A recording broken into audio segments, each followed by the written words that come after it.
Stress and cortisol affect your weight regardless of the foods that you eat. There is a connection between cortisol, blood sugar, inflammation, and weight gain, and this is part of your neuroendoimmune system. Proponents of a keto diet understand this from a nutritional biochemistry standpoint, but not from a holistic standpoint.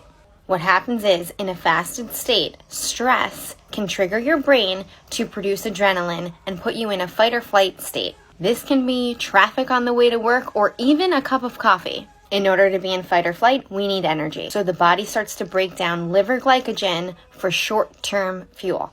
Yes, you are fat adapted when you're meant to be, but in this case, your body is going to get its glucose. And when you've depleted your liver's glycogen stores, it's going to go after your muscle. A simple cup of coffee can spike your blood sugar even in a fasted state because of the adrenals' reaction to caffeine. So now we know that a stress trigger can spike your blood sugar, and now you have to produce insulin to bring that down. This leads to two things: inflammation and body fat gain, because now we have elevated levels of blood sugar and no physical activity to use it.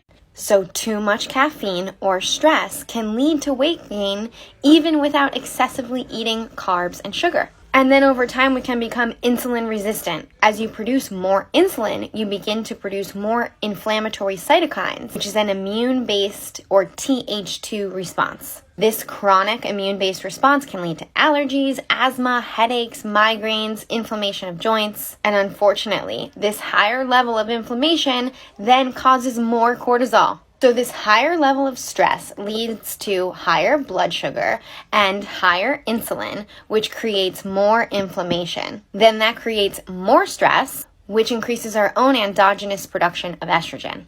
So now we have both men and women estrogen dominant. That's going to create the body fat under the arms, the chest, and the belly and hips. A lot of the studies that we see about ketosis and fasting are done in controlled environments with little to no stress. I believe that intermittent fasting is the fountain of youth, but you must rebalance your body and reduce stress in order to experience the benefits. And if you've been doing it and you're not losing weight, and you might even be gaining weight, this is probably why.